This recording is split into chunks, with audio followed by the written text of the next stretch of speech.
Hey everyone, how are you doing? It is a special video because, as you've probably seen in the title, I decided to do a face reveal, and I don't really have a reason as to why I decided to do it. I just wanted to be maybe more open and be more active in the channel. And I think the conversation with my subscribers is easier when you can see who is talking, alright?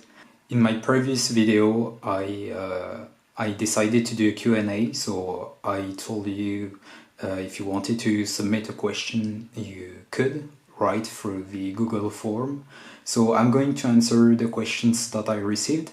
I received a little bit more than what I expected, so I'm sorry if I didn't go through your question. I had to select the relevant one, I guess, even though they are all good. Maybe I'll do a second part and I will tackle the other questions. So here we go. Have you ever had gender dysphoria? What advice would you give to someone who has dysphoria but doesn't believe in transgenderism? Did I ever have gender dysphoria?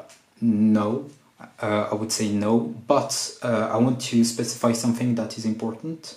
When you deal with homophobia, especially when you're a teenager and you reach puberty, right, and you feel an attraction to the same sex, and you understand that it is difficult, you tend to fantasize, maybe I should say, that you are the opposite sex because life would be easier if you can love the same sex while being the opposite sex. But you understand quickly that, well, I was lucky because I wasn't in a generation where trans was really a thing, right? So I had to come to terms that I'm a man, I love men, and I just have to deal with it, right? So I know many gay men who felt like, yes, it would be easier to be a woman, right? But it's something that you have to work on, either with a psychologist or by looking at people who are inspirational in some sense. I know I have a few, well, not heroes, but personalities that I rely upon, especially when I was a teenager, and they were gay, obviously, and I wanted not to imitate them, but it was an image, a positive image of what a gay man could be. And I guess that helped me a lot. And I wish younger gay people would look after these kinds of solutions rather than thinking about transitioning.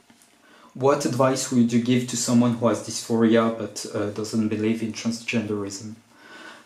Well, the problem with that is that when someone feels that they have gender dysphoria, usually the first solution that comes in mind is transgenderism, because it has been so pushed out from the trans rights activists that it is the solution. You have gender dysphoria, then you have to go through medication or even socially transition.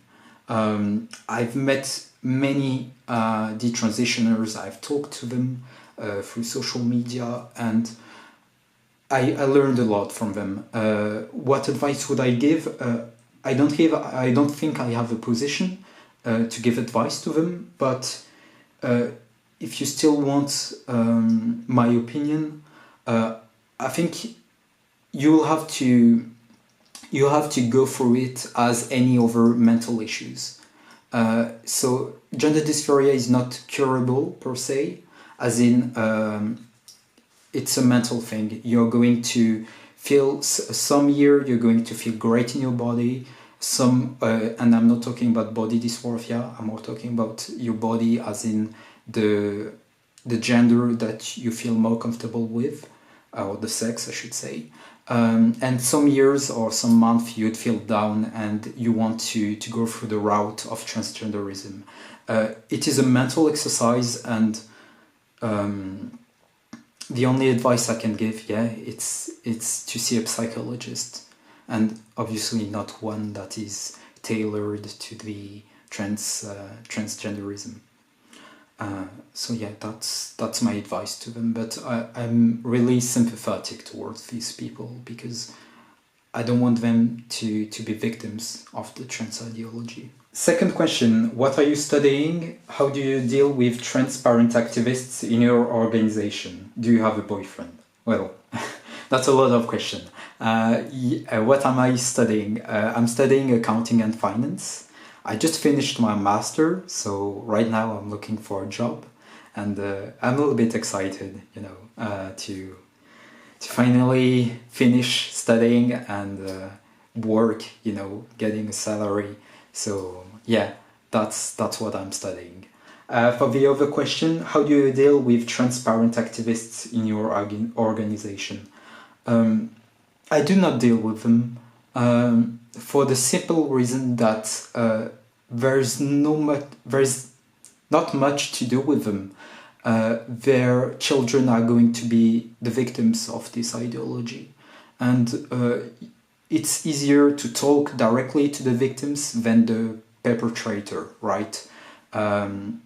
That's at least that's my mindset, and I want to open people's eyes, and more specifically young people, because they are vulnerable. They are in social media. They tend to consume trans rights activist content. I used to do that before decided to be more on the critical side, but I used to watch Blair and all the other trans activists. I don't remember the name, but maybe I'll put out some pictures so you can see their faces.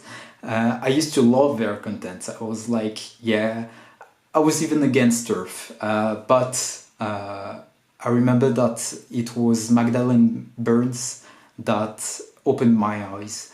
And I was young at the time. I was maybe 15, 16.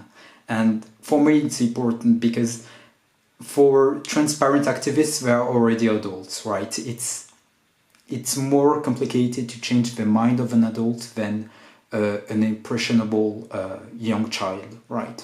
So it is important to confront them to reality and telling them that it's okay if they do not fit societal expectations, but they need to feel comfortable in their body. It may take time, but at the end of the day, it's going to be worth it. For the last question, do you have a boyfriend? I do, actually. We've been together for around 4 years. It's going to be 4 years in October. And I do love him so much because I was in a really hard time during my life where I lost my family members, and I felt how can I say that? I felt alone, I guess.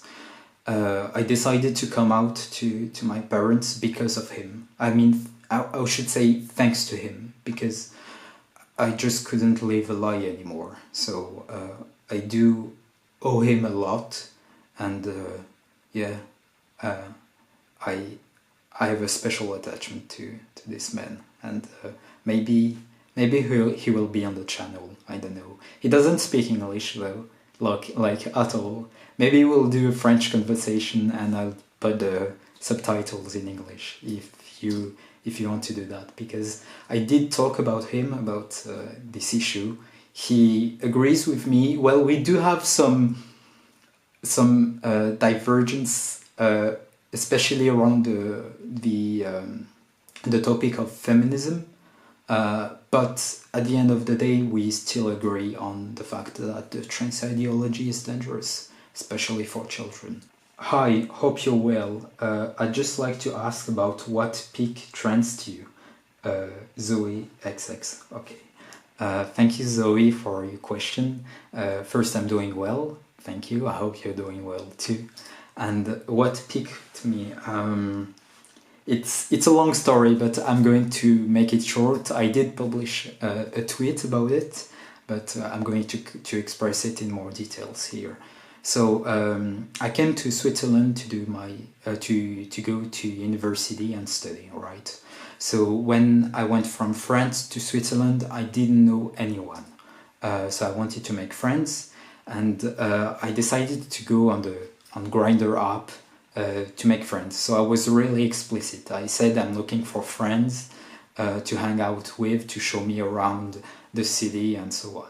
So I met this dude. I'm not going to reveal his name, but we were hanging out together. He showed me a lot of stuff, and yeah, we were having a really good time.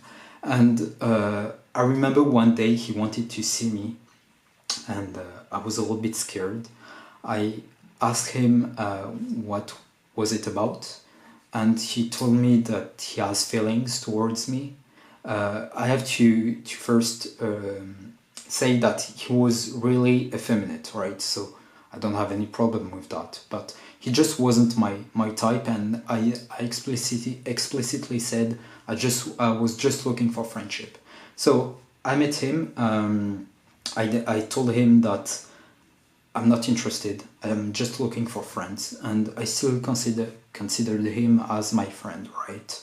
So after that, we didn't talk about a few months because well, it made things awkward, right? When your friend tells you that he has feelings towards you, you tend to to take your distance a little bit.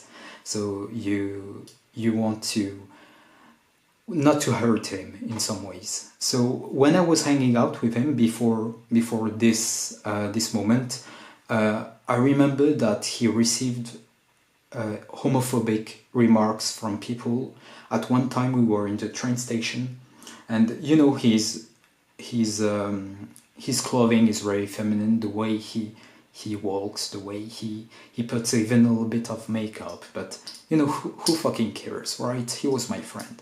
And there was a guy, I heard a group of guys that was calling him the F word, right?